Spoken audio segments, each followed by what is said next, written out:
Collins English for Exams. Listening for IELTS. Copyright HarperCollins Publishers 2011. CD 2. Track 1. Hi, James. How's your alternative energy research project going?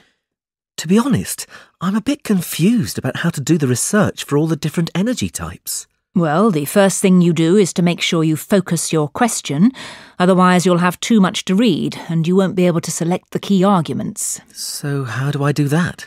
Start with the general topic of alternative energy and then keep asking questions until you've narrowed the topic down to one particular area. Then, when you have your question, make a list of the reading you will need. This list should be general to give you some background, but remember you'll need to focus on the issues related to the question, so the reading list should also be specific to the actual energy source you've chosen, whether it's wind or solar or wave power. And then start reading? Absolutely. You need to start straight away, but don't forget to make notes as you read. Otherwise you won't be able to keep track of ideas for future reference purposes. Yes, that makes sense. I think that's my main problem. I don't recall where I've read different ideas, so I can't find them again later. And my friends have warned me that not recording ideas in a system can really hinder your progress. Your friends are right. It's a common problem amongst students. You need a system. Anyway, once you've done the reading and made all your notes, you need to organise them so that you can analyse and think about what you've read. But I prefer to just start writing and then go back and look at my notes later. I wouldn't recommend it. I think you need to give yourself more time to digest the material and arrange it into some kind of system ready for analysis in terms of relevance to your research question. Well, that's a great help. Thank you, Professor Jenkins. You're welcome. Come and see me again if you have any more problems. Track 2. Hi, Mary. How are you? I'm fine, thanks, John.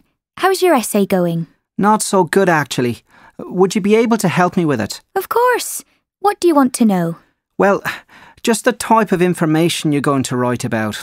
I won't copy you. I just want some ideas to get me started.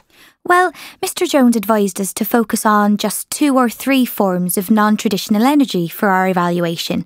So I think I'm going to choose solar. It's fairly easy to evaluate. Are you going to explain both the positive and negative aspects?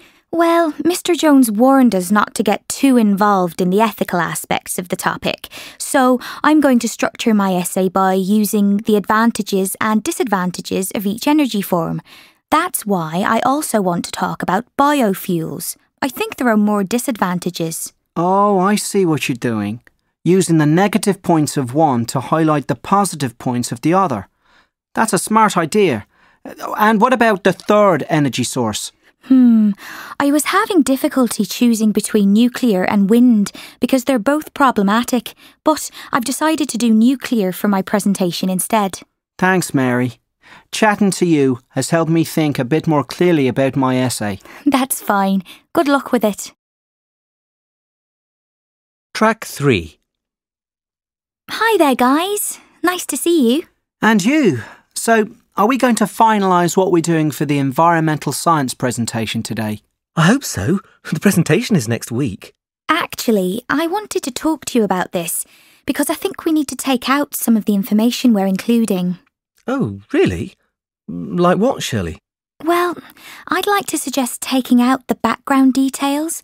I think it's just too much information to fit into 10 minutes. But isn't it important to make sure the audience understands the context? I don't think so. And anyway, we could include the background details on the handout. OK, I'm with you on that. Chris, what do you think? Yes, OK, that's fine. I'll add the details to the handout. Anything else? Yes. I'm not sure whether the solar energy statistics will be too much for the audience to take in. There's a lot of numbers and graphs. Can we put the statistics on a handout too? I see your point. We don't want people looking at lots of numbers while we're speaking. But without the statistics, I don't see how we can support our main ideas. Actually, you're right, Tom. I hadn't thought about that. In that case, can we delete the diagrams? It's going to take too much time to explain them.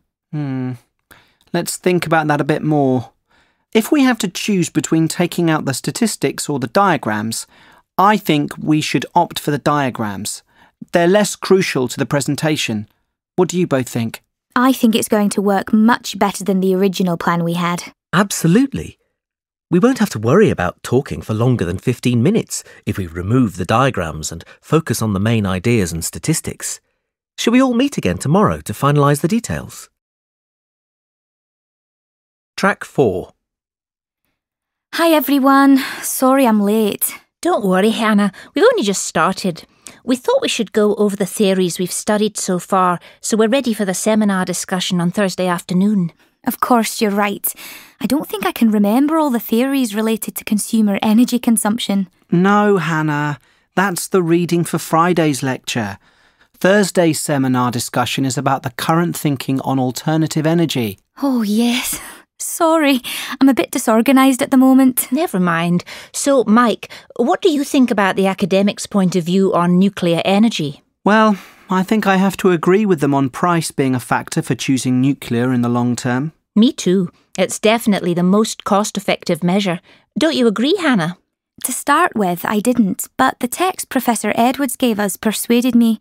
The only thing that concerns me is that there have been some disasters in various parts of the world. Yes, some texts warn of the dangers of nuclear power, using previous disasters as examples. I know what you mean, but I suppose the risk is minimal these days.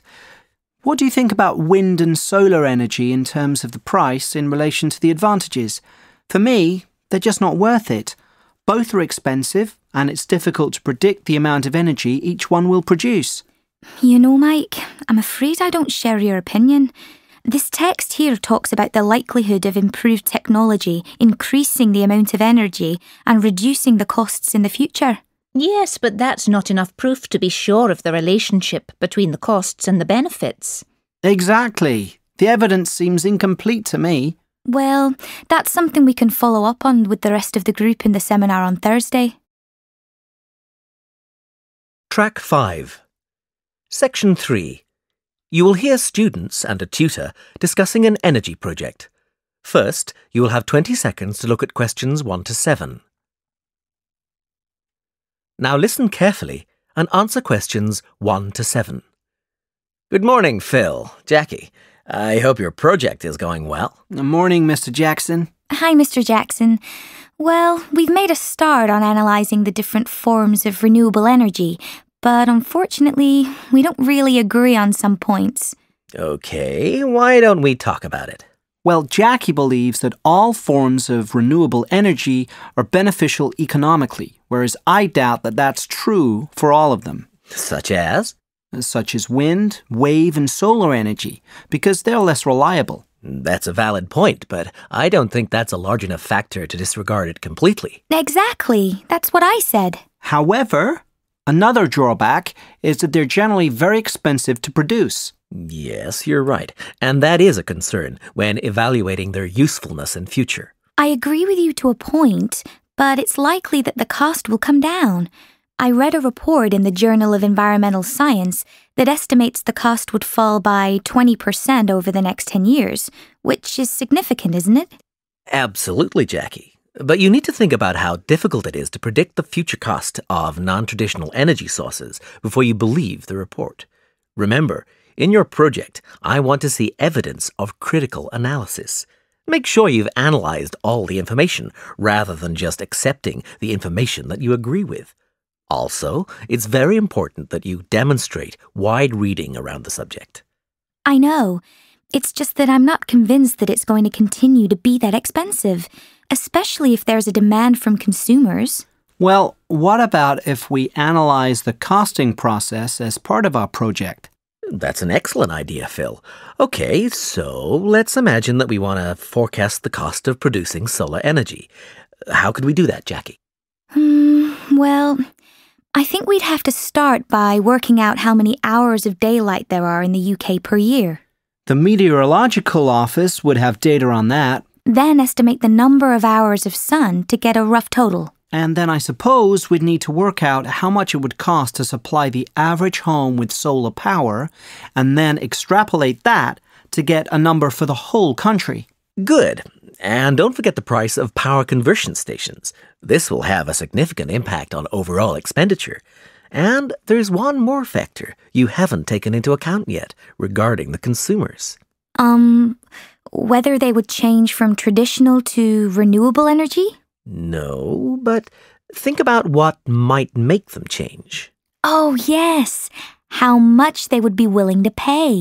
Exactly. Well done. Before you hear the rest of the conversation, you will have 20 seconds to look at questions 8 to 10. Track 6. Now listen and answer questions 8 to 10. So, our project is going to cover 3 main areas. Firstly, comparing the main forms of alternative energy, solar, wind, wave, and biofuels in terms of production costs. Secondly, we'll take solar energy as an example and do a cost prediction. And lastly, we'll analyse whether they're likely to replace traditional fossil fuels in the future. That sounds like a comprehensive project with a good focus. Now, what data are you going to use and what approach will you use for the analysis? Now that's something we do agree on. We want to use the reports you gave us in our last lecture and some statistics from the Government, Environment and Energy Department. In terms of analysis, we're going to use a cross-referencing method where we compare each of the government reports with the Robertson report and highlight any differences. Then we'll analyse these to see why the differences exist and where more research needs to be done. That is the end of section 3. In the exam, you will have half a minute to check your answers.